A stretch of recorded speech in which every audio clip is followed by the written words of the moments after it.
আমরা গুলি আর বুলেটের সামনে সিনা টান করে দাঁড়িয়ে থেকে ইনসাফের ঝান্ডা হাতে নিয়ে সামনে অগ্রসর হয়েছি, আমাদেরকে কেউ থামাতে পারে নাই। সুতরাং এক হাদিকে গুলি করা হলেও এই দেশের প্রত্যেকটা যুবক আর তরুণ এক একটা হাদির প্রতিচ্ছবি। এই দেশে আমরা বেঁচে থাকতে ভারতীয় আধিপত্যবাদ, ভারতীয় তাবেদারি, ভারতীয় কোন এজেন্ডা, একটা এজেন্ডাও এই দেশে বাস্তবায়ন করতে দেওয়া হবে না। ন্যায় বিচার আজকে কোথায় গিয়েছে? একটা ছেলেকে 5 দিন আগে ঢাকা হয়েছে। গত জুমাবারে শরীফ উসমান হাদি আমাদের এক ভাই, তাকে প্রকাশ্য দিবালোকে জুমার নামাজের পরে রাজধানী ঢাকায়, চিন্তা করেছেন, রাস্তায় প্রকাশ্যে তার মাথার মধ্যে গুলি করা হলো। কানের নিচ দিয়ে ঢুকে, এদিক দিয়ে ঢুকে তার মগজ ভেদ করে ওই দিক দিয়ে বের হয়ে গিয়েছে। কি ভয়ঙ্কর পরিস্থিতি! যাদের নামে অভিযোগ এসেছে এরা লুটপাট এবং অন্যান্য আকাম কুকামে সম্পৃক্ত থেকে জেলের ভিতরেই ছিল। 1 মাস যেতে না যেতে তারা জামিন নিয়ে বের হয়েছে। এই হলো আপনাদের দেশের আইন। চোর চামার খুনিরা জেলে ঢুকলে কেমনে কেমনে জানি লবিং কইরা বের হয়ে যায়।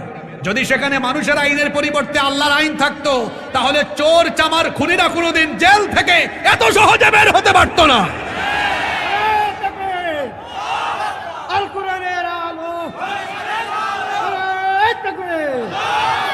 আজকে 5 দিন হয়েছে, 5 দিন হয়েছে। স্লোগান লাগবে না ভাই, কথাগুলা বুঝলেই হবে। আমি তো স্লোগান দেওয়ানোর জন্য কথাগুলা বলতেছি না, আপনাদেরকে বোঝানোর জন্য বলতেছি। 5 দিন হয়ে গেছে, দেখেন এখনো অপরাধীকে শনাক্ত করা হয় নাই। শুনতেছি এ নাকি পাশের দেশে চলে গিয়েছে। আমার কথা হচ্ছে, চেতনা ধারণ করা এবং মানুষের অধিকার আদায় করার মানসিকতা থাকে এবং সেটার জন্য তিনি যদি লড়ে যান, সংগ্রাম করে যান, এমত অবস্থা যদি তার এই চেতনার কারণে তিনি আক্রমণের শিকার হন এবং মারা যান, সন্দেহাতীতভাবে তিনি শাহাদাতের মর্যাদা লাভ করবেন ইনশাআল্লাহ তাআলা। ইমানদারের মধ্যে যদি আল্লাহর সন্তুষ্টি লাভের জন্য জীবন বাজি রাখার মানসিকতা থাকে এবং তার অসৎ কাজে বাধা প্রদান, অন্যায়ের বিরুদ্ধে তার প্রতিরোধ এবং ইনসাফ প্রতিষ্ঠার মানসিকতা লালন করার কারণে তিনি যদি আক্রমণের শিকার হন, তাহলে সেক্ষেত্রে তিনি অবশ্যই শাহাদাতের মর্যাদা লাভ করবেন। সেই জায়গা থেকে শরীফ ওসমান হাদিকে আল্লাহ তাআলা শাহাদাতের মর্যাদা দান করুন, আমরা সেই দোয়া করি। আর এমনিতেই নবী সাল্লাল্লাহু আলাইহি ওয়াসাল্লাম বলেছেন, মান কুতিলা দুনা দামিহি ফাহুয়া শাহীদ।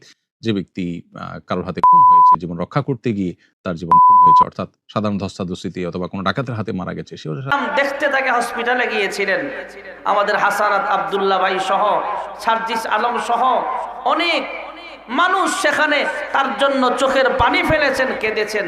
আমরাও আল্লাহর কাছে কেঁদে কেঁদে দোয়া করেছিলাম, সে তো শহীদ হয়ে গেছে, আমাদের জন্য কি শিক্ষা যে মরণ চলে আসুক তাও হক কথা বলা লাগবে। আরেকটা শিক্ষা হলো, আমার দেশে 1 বছর 2 বছর হয়ে যাইতেছে, 5ই আগস্টের পুনরায় আমাদের দেশটা স্বাধীন হলো, ফ্যাসিস্ট সন্ত্রাসী মুক্ত হলো আমাদের দেশটা।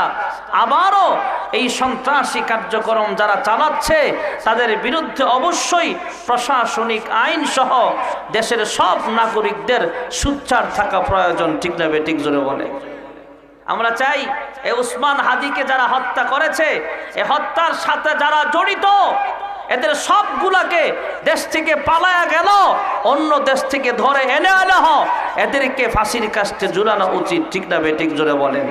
যাতে করে এমন উসমান হাদির মতো মর্দে মুজাহিদদেরকে আর শহীদ হতে না হয়। ঠিক না বেঠিক জোরে বলেন? বারের নসিহত, লা তুশরিক বিল্লাহ।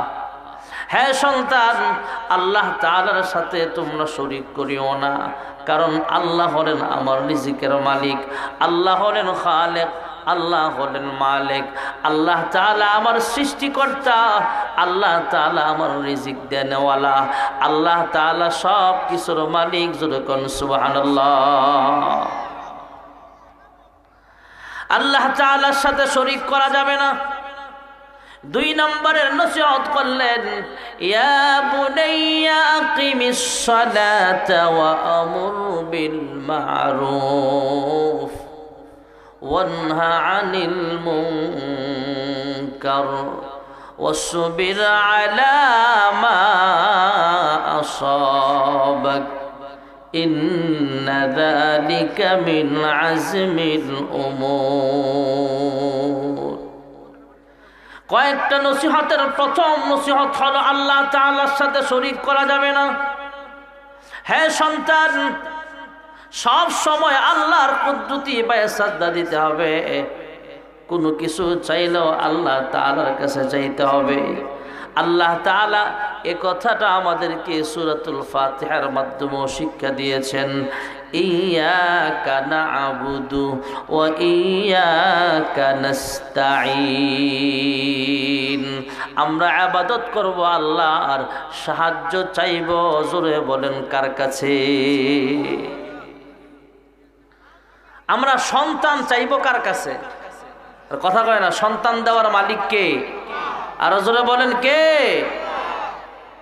আমাদের তো মাথা খারাপ, আমরা জায়গা মতো না চায়া পীর বাবার কাছে যায় সন্তান চায়। আছে না নাই?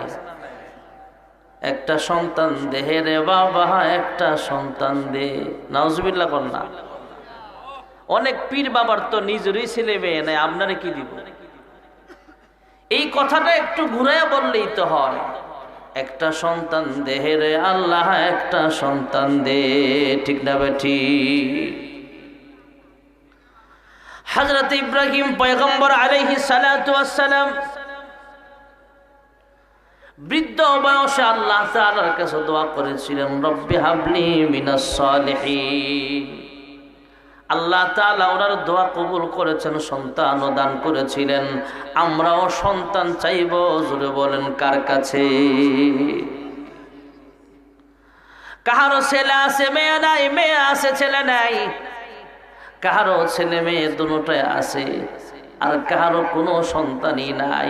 যার ছেলে আছে সে মেয়ের জন্য আল্লাহর কাছে দোয়া করে, আল্লাহ একটা নেক মেয়ে দান করো। আর একটা লোকের শুধু ছেলে আছে, মেয়ের জন্য দোয়া করে। আর একজনের 5টা মেয়ে আছে, সে